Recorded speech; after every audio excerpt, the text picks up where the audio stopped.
Hello everyone, it is me, MsNoBuntu, DIVAA, divinely inspired, vibrantly anointed, a blessed 2021 to you. I pray the best that God has for you this year and that you have perfect health and none of this that's up in the air touches you or your family or your extendeds or your community. In Jesus' name. It's time for Taraji P. Henson's episode 3. Thoughts, review, feelings, epiphanies that I had. So here we go. The first up is Mary J. Blige. This is the episode that had Mary J. Blige in it, and Mary J. comes onto the channel and she's talking, onto the show, and she's talking about just holidays and the kind of isolation, loneliness, and depression one can experience during a holiday, and how she experiences that and how she works through that. So first she talks about how, holidays alone are hard now because she's divorced, but she's not willing to just get together with anyone to kind of cancel out that feeling of loneliness, during the holidays. Rather, she'll wait and take her time until she's with someone, she meets someone, and she's open to love, but she's not going to be with someone because it's the holidays. This had me thinking about how we even do this in families, how there's toxic situations with family members, with relatives, near relatives, or within just the community of the whole extended family. But because it's holiday time, we hang out with this family that's toxic in some places, or toxic to us because it's holiday time. And I like that she's saying she's not willing to do that, put herself in a position where she is, gets desperate in that loneliness, in that depression, in that isolation, that she's just going to be in a relationship because it's holiday time, or seek one close to that time because it's holiday time. The next thing that she says is that lack of human context is difficult, particularly because she's just lost her aunt, and how it's affecting her during the Christmas season is that it's coming back in memories of how much love there was between her and this aunt. And I can totally relate to that. Since my mother died about 14-15 years ago, the holidays were never ever the same. It's almost like she was the spirit of the house, of the family, the immediate family, and when she passed on, that all came apart. And it's something that my dad could never recreate, and didn't have the tools to recreate. So you knew that lay with that secret, that ability, that draw lay with my mother and not with my dad. Even though we still continue to go and see my dad, there was a certain level of just emptiness, or it was just not the same, and it was something had been taken from that holiday feeling from us. So the next thing that Mary J. Blige talks about is about just finding during this isolated and lonely time of the holidays, is that she found that speaking up is very helpful. And she saw this with her My Life album, her 1994 amazing album. And she said, that was an album she wrote as a cry for help, and she used that platform, her platform, for that. And that response, she took it to mean that she must speak up about how she really feels and call out for that help that she's looking for. And that we all responded the way we did to that album. Let her know that it's okay to then speak up about, I'm feeling lonely, I'm feeling isolated, I'm feeling depressed during the holidays or any other time, to speak your true feelings and how you feel at a certain time of the year, or season of the year, or season in your life, about what's going on. And that's so important, that you really make sure that how you feel matters. It might not matter to a lot of people, but at least it has to matter to you. And that's what I got from what she was saying, is that, she discovered through the response to the My Life album that how she feels, her brokenness and her pain, matters not only to just her in her expressing it, but also matters to a lot of people who are concerned with her wellness. So Taraji asked her what a bad day looks like for her, and she says, not being in a bad day for her is not being in control of stinking thinking, you know.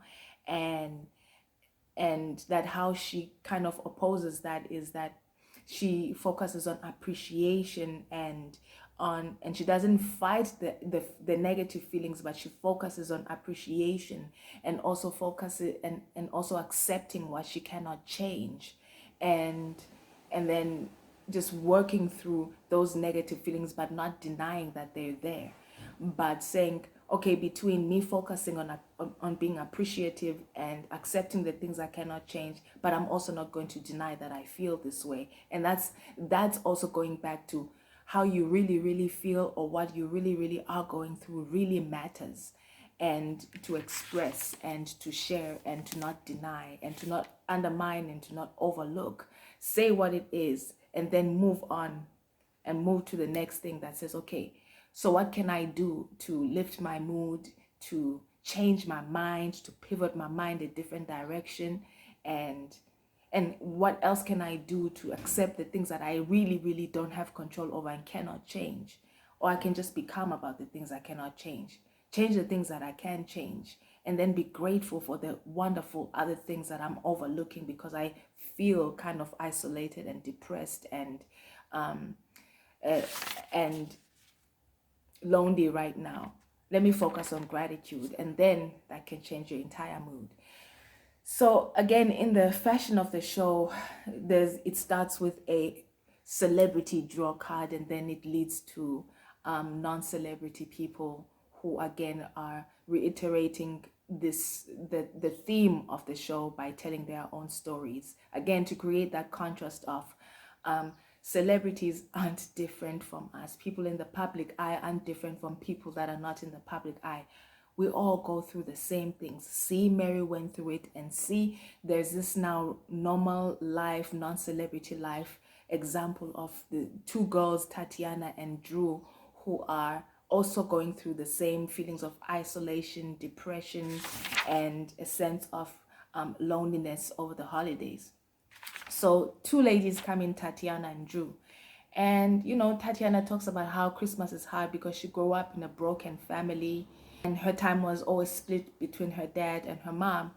So that, and I guess it was a contentious time. So it creates a reminder for her. The holidays are a reminder of that contention and how it wasn't fun, that separation between her parents and those memories of how she would feel alone and isolated in that time. Drew, on the other hand, talks about loss of some family members in the past several years, and those emotions coming up during the holidays and making the holidays hard because of course those people aren't there and you're missing them.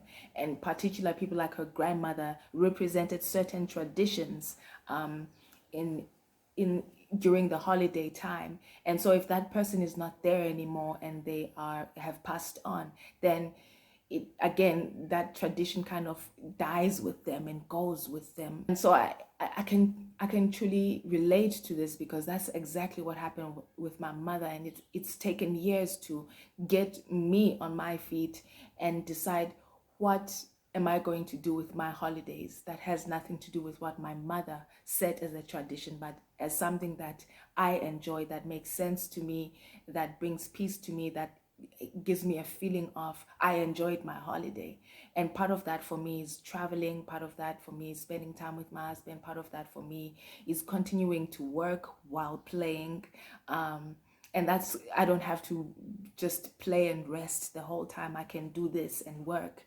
So it takes some time to actually find your own definition. I think it's the biggest gift when somebody passes on and they go with their tradition, because then it forces you to create your own tradition, something that makes sense to you, something that's fulfilling to you, something that is a reflection of you and really honors who you are, and says how I make my holidays fun and matter is based on what I think matters and how I feel would make this time for me precious, you know.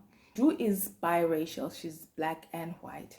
So she says that she feels a little isolated. She comes from the South, you know, where traditionally things are done in such a way that, you know, it's marriage, then kids, and then career. Whereas she decided to do career first, and she was like, I'm good on the marriage, I'm good on the kids. And so in the context of her family, people are talking about their children, people are talking about their marriages and activities around these things to do with children and marriages and career over there. And she's like, oh, well, want to know what I'm doing, the latest project I'm working on, and that gets overlooked and undermined. And she says that makes her feel isolated because she chose this different untraditional way to be in relation to her family. And I can again relate to that as an artist. I can relate to that because, you know, I chose, you know, I'm this path to be an artist was just who I am. And so when people are just coming together during the holidays and they have certain means like the 13th check and things like that, artist money flows in a different rhythm. And sometimes during holiday time, for example, you might be waiting for a check to come in January or February, and so you're not as spend happy during December, and that frustrates people who want to go out and have drinks and have food and eat out and do holiday things, and you can't quite do them yet because your time schedule is different, or there's other ways it just culminates just and because of that difference, which is untraditional, it doesn't look like my siblings or my family, then how your stand and how you would like to enjoy things, or your input into the conversation at the dinner table is this thing that's overlooked and undermined because no one understands what being an artist is, or no one understands what being a career woman as opposed to being a wife first and then a mother and then the career thing. You know, I can truly relate to that. Also, Drew is, like I said, biracial, and she says that no matter how much work has been done with movements like BLM, the white side of her family, she just feels isolated within that side. It's like no matter how much work, no matter how much explaining, no matter how much work has been done to help understand, make people understand what the, you know, issue is, she feels like that white side of the family there's just a part, it will never, there's just a part of the Black conversation that they'll never get, and as a result that makes her feel isolated and misunderstood, and I would even say alienated, you know, from this. There's just this part of you where you just feel alienated. And again, as an artist in my family, there's no one else who studied music and film and, you know, literature and, you know, the things that I studied, which are very creative things in my family. And so it does kind of make you feel alienated when you're trying to explain this part of your life, and kind of insert it also into the conversation, not out of wanting attention, but also creating room for yourself in the world, you know, and that just not being related to, that being overlooked and pushed to the side because people don't understand that, you know.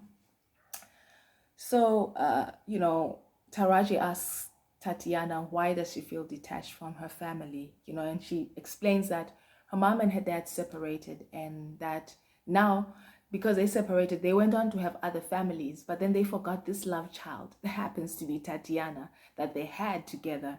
I would call this dropping the ball, her parents dropping the ball on her, that, oh, we created this love child and then we separated and we went on to have other children with other spouses, but then we forgot about this child that we created from when we were together. That's dropping the ball. And so, and parents do this, you know, whether they're remarrying after their spouse, your mother or your father dies, they forget to create bridges for you to their new family, you know, so that you can also fit in, having come from the family that was them, but now you can fit in into their new families. So that's why I call it dropping the ball, because it's up to the parent to create bridges into their new families.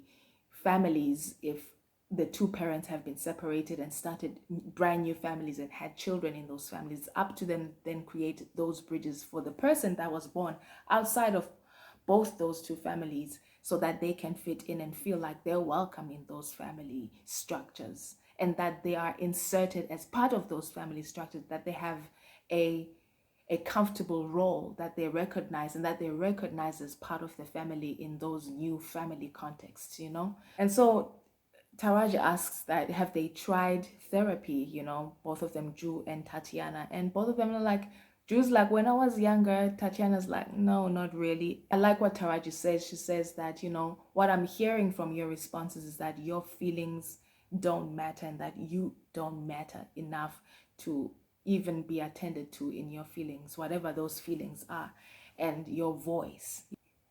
Just thinking back, I think this was it. It was when I went, enrolled myself into therapy at the age of 19, and I stayed in therapy for like 9 to 10 months. I couldn't articulate it this way then, but I can articulate it now as it was recognizing that my feelings matter, and that I wanted to have somewhere to talk about my feelings with someone that would validate and affirm those feelings, and not push them aside and undermine them and sneer at them and, you know, laugh them off, which, you know, is a experience that I would have a lot at home, you know, with my mom and dad. Not that they were horrible people. I think they just didn't know what to do with such a creative and emotionally in tune child as myself. And so what they did was the shortcut, which was to pretend as if my feelings weren't there, you know. And when that is the case, stop trying to get what you can't get from the people.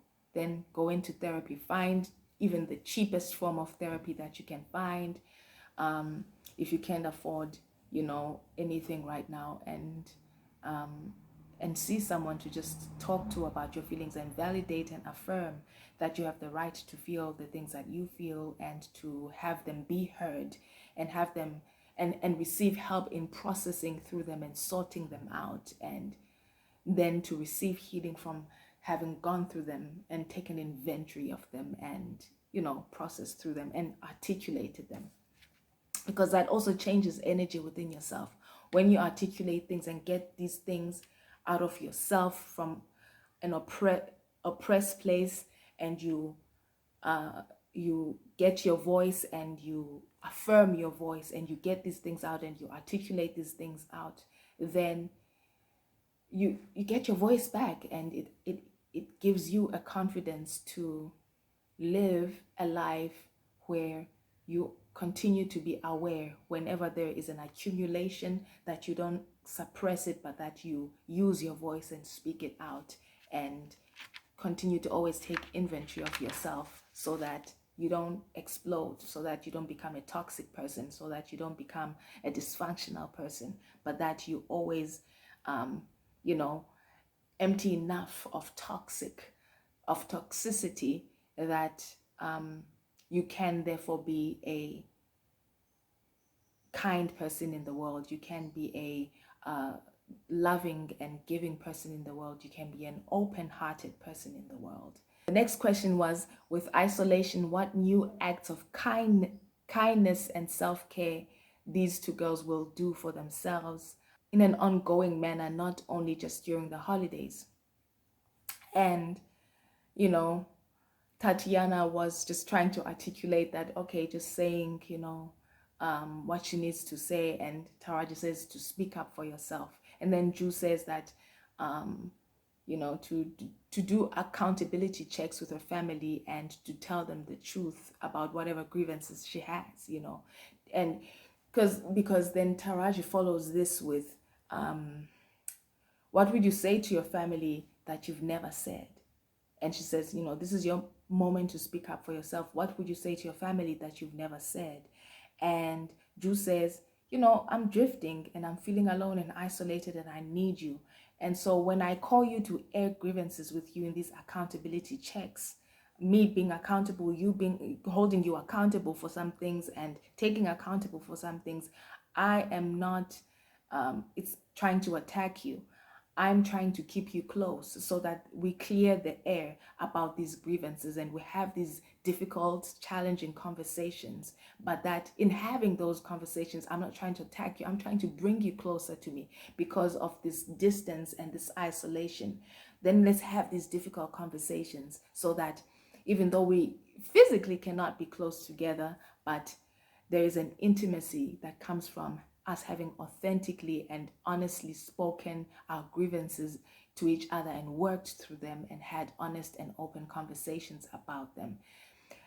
Tatiana says, even though what she would say to her family is that even though she doesn't tell her family that she has problems, she actually has problems and she's asking them for support and offers reciprocity in that support, in supporting them in return as well. And I can relate to both of these that these women have said. I think when there's an isolation and there's a distance, and whether it's holiday or during the year, people think you're fine or tell themselves the lie that you're fine because you're over there and you're not calling them with a problem. But sometimes you get tired of calling people with problems and people get offended when you call them and say, yo, I need your help in this way. And it's the first time you've called them in 6 months. And they don't take accountability of the fact that they didn't call you either in 6 months. So obviously the first time you call them, you're calling them because of a need or you're asking for some kind of help or some kind of, you know what I mean? So, so this has me thinking about what I would say to my dad or to my siblings, that I've never said. And yeah, I think both these things that Drew and Tatiana said are things that I would say, and other things as well. But again, this is about the voice. I think therapy and mental wellness and health is a lot about affirming your voice, your feelings and your voice, and affirming your internal environment the way that it is, and then doing the work to rearrange it into a way that's conducive for you and that's healing for you and that brings peace to your life. This is a lot of people are suffering mentally because they are not giving themselves space just to have a voice and to express that voice and to affirm their voice and their feelings and their very existence and breath in this world. They're not creating space and claiming space for themselves. We're not claiming space for ourselves in this world. And I think this is what leads to mental unwellness. And the moment you begin to speak up for yourself and you advocate for yourself, your life changes. The moment I started doing that, even in 2020, as I was saying in my video over here, how I survived 2020, I had to stand up for myself and realize that this is no time to be trying to go for being superwoman or super Wonder Woman or Martha or any of those things. This is a time to stand up for myself and advocate for myself and be gentle with myself and do what I can with what I'm being given by last year. And that's how I survived. So if you haven't checked out that video, please check it out up here. It is still on. It's on, and it's one of the latest videos I've just uploaded. But that is about it for this episode 3 of Peace of Mind with Taraji and her friend Tracy. I will see you again next time. Please comment down below. I really like to hear from you and what your thoughts are. Go to Facebook and watch the episode. This is not me reviewing the episode and telling you what the episode about. This is me talking about the episode. Thoughts, revelations, epiphanies. So go and watch the episode. It's there. It's free.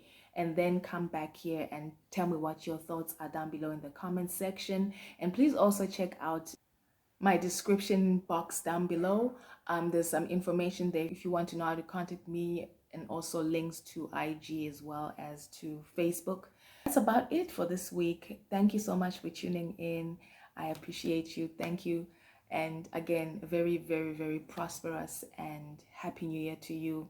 And let there be light. I will see you next time. Bye.